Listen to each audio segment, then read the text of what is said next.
Kali ini kita akan membahas seorang ratu dari Persia.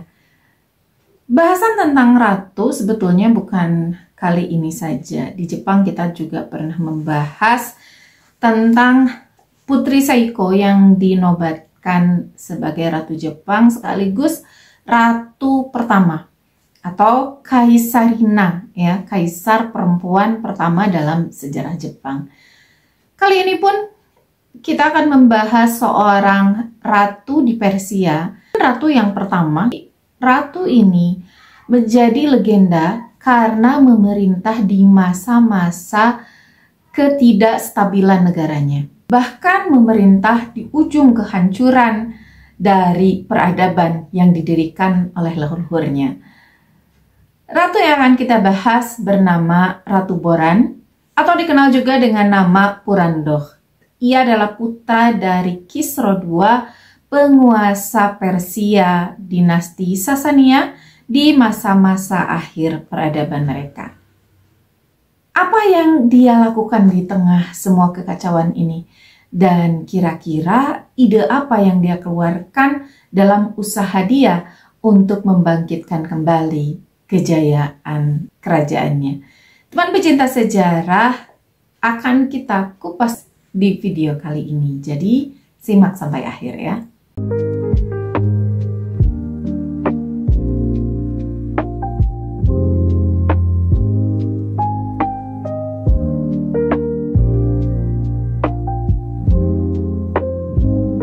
Assalamualaikum warahmatullahi wabarakatuh. Teman pecinta sejarah, apa kabarnya hari ini? Mudah-mudahan dalam keadaan sehat dan selalu dalam lindungan Allah Subhanahu wa taala. Bertemu lagi dengan saya Anissa Amisani di program Baca Sejarah, masih di serial kronologi sejarah tahun 630 Masehi di 2 peristiwa terakhir. Hari ini kita akan membahas tentang naik tahtanya Ratu Boran atau Purandoh di Kekaisaran Persia. Tapi sebelum itu kita seperti biasa akan ulas dulu peristiwa penting apa saja yang terjadi di dunia pada masa itu. Dari dunia Islam, peristiwa pertama adalah Fathu Mekah, yang kedua adalah Ghazwa Hunain, di mana kaum muslimin berhasil memenangkan pertempuran melawan Bani Saqif dan Bani Hawazin. Peristiwa yang ketiga adalah pertempuran Taif, dan yang terakhir kematian Ibrahim putra Rasulullah SAW. 4 peristiwa yang datang dari luar dunia Islam, yang datang dari dunia, adalah dikembalikannya salib sejati oleh Heraklius dari Persia, sekaligus menandakan kemenangannya atas perang panjang Persia Romawi. Peristiwa yang kedua adalah dikeluarkannya dekret oleh Heraklius di lokasi yang sama di Palestina, bahwa di daerah itu semua orang Yahudi harus masuk Kristen, agama yang sesuai dengan agama yang dia anut. Peristiwa yang ketiga adalah peristiwa yang hari ini akan dibahas, yaitu naik tahtanya Boran atau Puran sebagai Ratu Persia.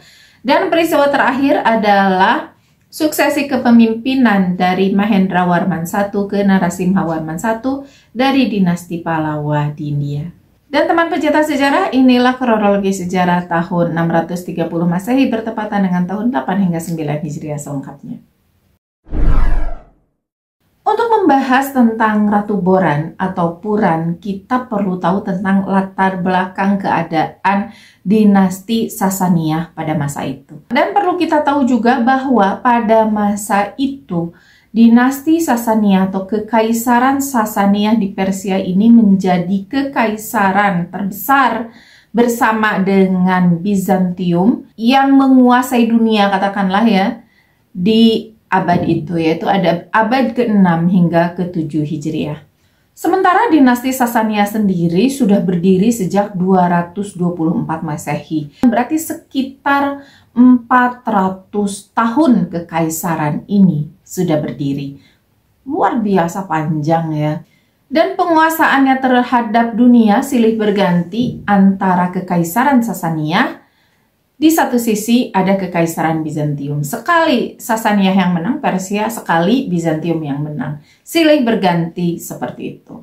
Dinasti Sasania sendiri didirikan oleh Ardashir I dan ia berhasil menancapkan fondasi kerajaan hingga kerajaan ini cukup kuat dan sulit sekali untuk digulingkan. Bahkan tadi berkuasa sampai 400 tahun, berkuasa sampai 4 abad. Dan selama 4 abad itu mereka memimpin Persia, mereka menandai kejayaannya dengan berbagai pencapaian. Dimulai dari sistem perpajakan, bangunan-bangunan, istana, membangun kota, membangun sumber daya manusianya. Juga yang cukup fenomenal adalah membangun jalan yang membentang dari Mesopotamia hingga India. Wow, ini luar biasa untuk masa itu ya. Ini pencapaian yang sangat-sangat besar. Atau mungkin ya wajar saja karena mereka berkuasa sampai 400 tahun ya. Sehingga untuk membangun jalan, yaitu anggaplah sebagai kebutuhan mereka agar kekuasaan mereka yang besar itu bisa tetap terkontrol dengan adanya jalan yang tertata, jalan terbuka untuk menghubungkan berbagai kota. Dan menghubungkan juga antara pelosok dengan ibu kota, yaitu Ctesiphon. Namun di balik semua kehebatan itu sebetulnya ada satu duri ya. Ada satu duri di pemerintahan Sasaniah yang berhubungan dengan sistem kekuasaan. Di Sasaniah itu, kaisar yang pada saat itu memerintah ini tidak memiliki kekuasaan mutlak. Tapi kalau dipikir lagi sebetulnya itu hal yang wajar ya. Biasanya kan satu kekaisaran itu ditopang oleh para bangsawan yang mereka itu memiliki suara untuk mendukung semua program-program rajanya. Dan ada juga yang kontra. Satu bagian bangsawan itu tidak mendukung kebijakan-kebijakan rajanya, dan ini sebetulnya hal yang wajar ya, tidak bisa disebut duri juga. Dan rata-rata kekaisaran, kerajaan rata-rata seperti ini. Dan hal ini pun sokongan-sokongan para bangsawan, sokongan-sokongan para pebisnis, oligarki lah ya, ini dibutuhkan juga untuk eksistensi seorang raja. Demikian halnya juga yang ada di Kekaisaran Sasania, di mana ada dua kubu yang berkuasa pada saat itu. Satu kubu bernama Parsik dan satu lagi bernama Pahlav. Parsik sendiri berasal dari wilayah Fars, pusat lama Persia. Mereka itu kelompok bangsawan yang dekat dengan raja. Sementara kalau Pahlav itu berasal dari Parthia. Ini lebih condong ke kekuatan militer. Tetapi bukan murni mereka orang-orang militer, bukan. Tapi pendekatan-pendekatannya itu lebih ke militeristik. Nah, dua kelompok ini, Parsik dan Pahlav, ini saling bersaing di antara kerajaan. Saling bersaing memenangkan pengaruh dari raja, memenangkan pengaruh dari rakyat. Ada kalanya mereka berkoalisi, ada kalanya mereka bekerja sama jika kepentingannya sama, tetapi tidak jarang terjadi mereka saling bersaing, saling memperebutkan pengaruh, dan bahkan pernah sampai saling berperang.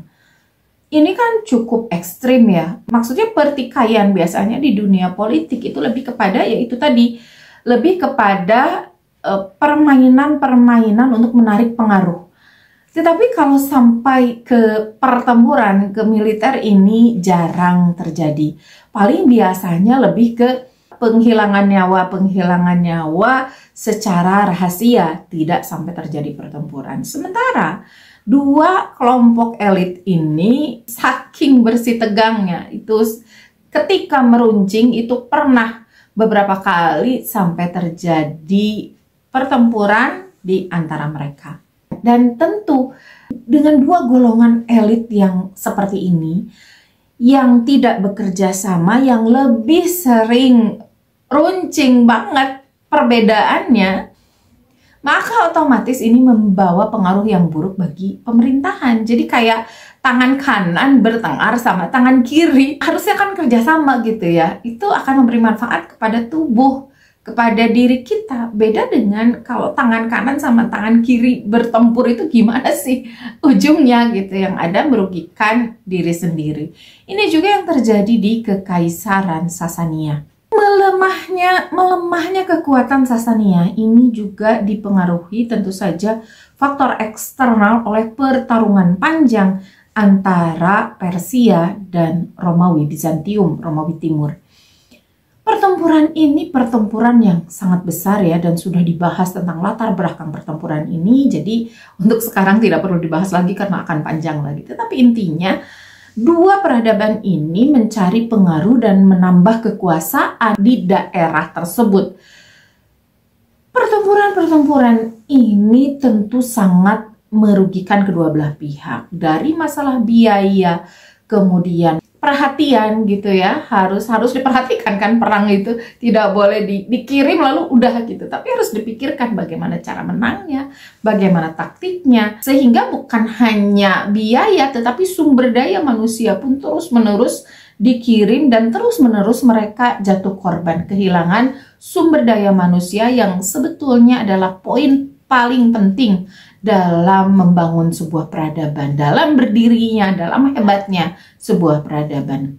Hingga pada akhir-akhir, pada masa kekaisaran Kisra II, itu terjadi perang besar lagi antara Persia dan Romawi. Pada saat itu perebutan kekuasaannya itu terjadi cukup intens dan cukup berat dialami oleh Persia. Karena di beberapa kota ia mengalami kekalahan ketika menghadapi pasukan Heraklius. Ini membuat kekaisaran Sasan menguras perbendaharaan pemerintahannya, merogoh kocek lebih dalam, sehingga habislah dana kekaisaran untuk biaya pertempuran. Kalau perbendaharaan sudah kosong, maka otomatis akan ditarik lagi pajak lebih besar dari rakyat. Sudah mah rakyatnya tidak mendapat banyak subsidi, banyak hal dari pemerintahan karena miskinnya pemerintah pada saat itu, kosongnya kas negara, maka tambah miskinlah rakyat. Maka semakin dikuraslah energi rakyat. Kalau semakin dikuras, pajak semakin naik, subsidi semakin dikurangi, maka semakin miskinlah keadaan mereka. Dan kalau perut rakyat lapar, itu biasanya mereka akan bersuara. Kalau kenyang, biasanya kenyang, mereka akan aman-aman saja sih. Terserahlah kalau urusan pemerintah ya.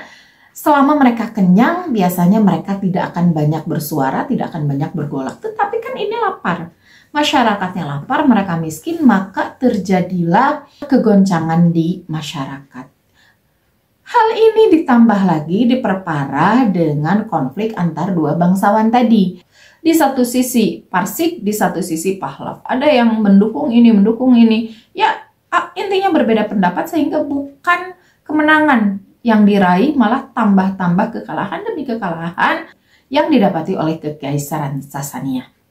Dan luar biasanya, pecinta sejarah, semua hal ini, semua yang terjadi berabad-abad ini, semua yang terjadi, kemunduran yang dimulai sejak pada masa akhir pemerintahan Kisra II, itu rupa-rupanya adalah skenario Allah Subhanahu wa Ta'ala dalam mengabulkan doa Rasulullah SAW.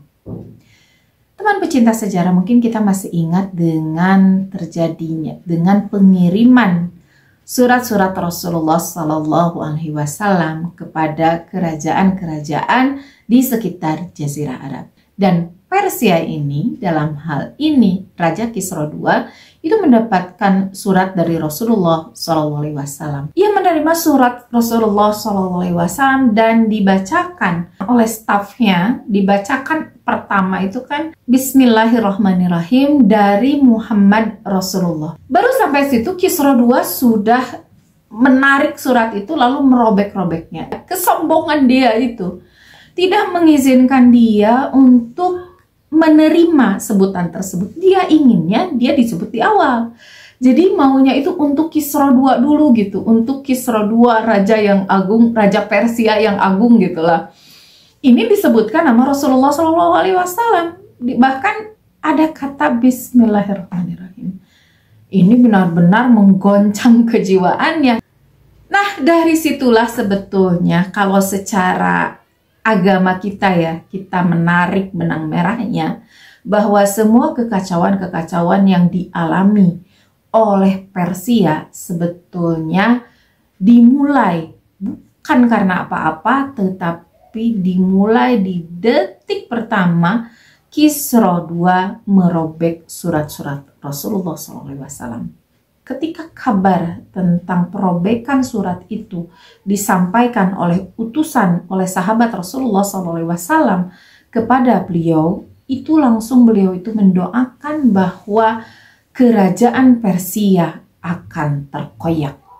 Maka dimulailah satu persatu kerusakan-kerusakan Persia yang sudah memimpin peradaban sampai 400 tahun itu perlahan-lahan mundur dan perlahan-lahan lepas. Kota-kota di ujung-ujung ya, di ujung-ujung terluar itu perlahan-lahan mulai lepas dengan kekalahan prajurit-prajurit mereka di medan pertempuran dan kemenangan untuk Bizantium. Dalam hal ini dipimpin oleh Heraklius. Dan teman-teman pencinta sejarah, itulah masa di mana Boran pada saat itu berkuasa.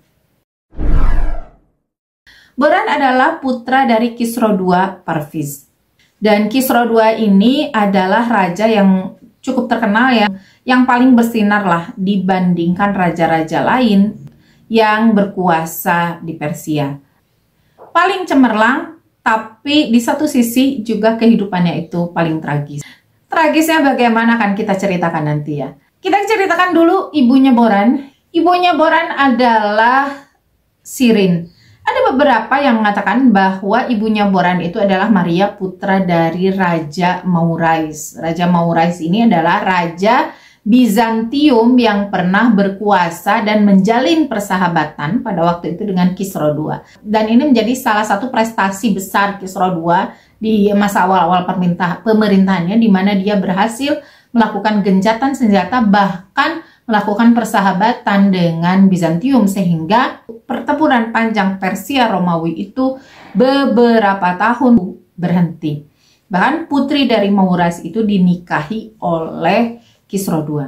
Dan fakta tentang ini memang betul ya, hanya apakah Boran lahir dari Maria atau lahir dari Shirin, ini terjadi perbedaan pendapat di kalangan ahli sejarah. Tetapi yang paling kuat itu yang mengatakan bahwa Shirinlah ibu dari Boran.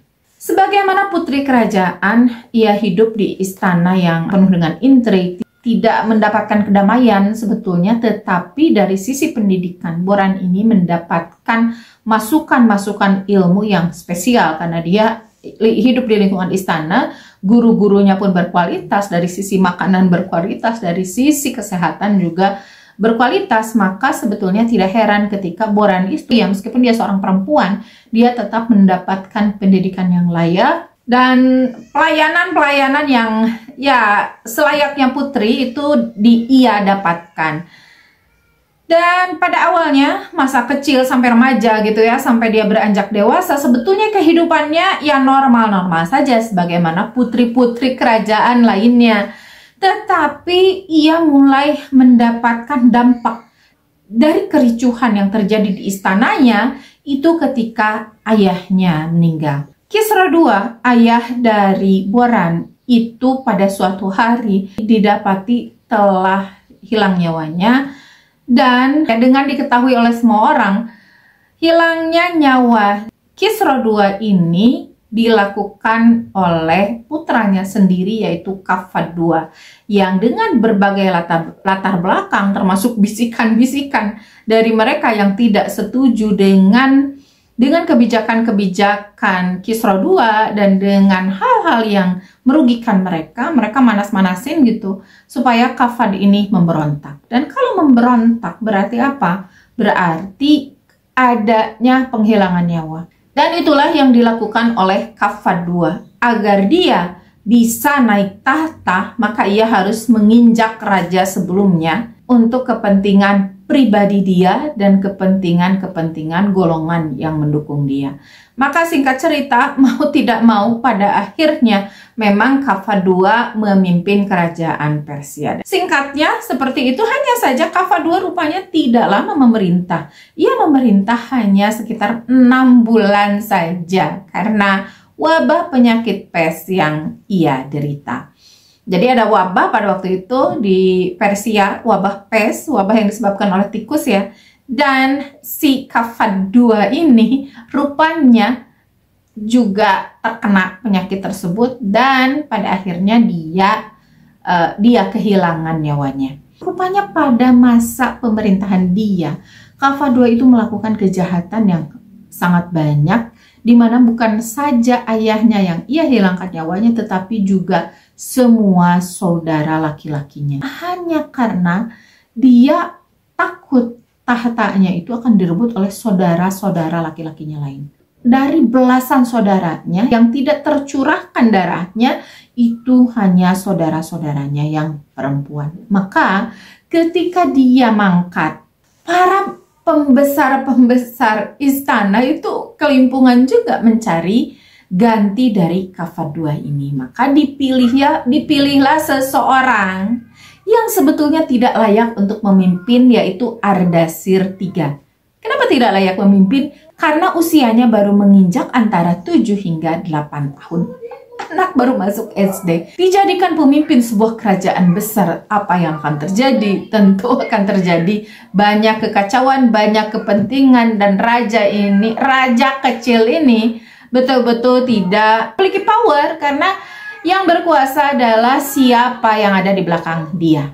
Ardashir III ini juga memerintah dalam waktu yang tidak lama karena tentu saja karena dia anak kecil ya, banyak sekali ketidakpuasan terjadi di masa pemerintahan dia. Sebetulnya bukan salah Ardashir sendiri ya, tetapi ini salah yang memilih dia. Salah ya, banyak orang yang terlibat gitu kalau mau disalahkan gitu. Tapi bukan salah dia, hanya saja mau tidak mau karena dia yang ada di kursi tahta, maka dialah yang menjadi sasaran kekecewaan.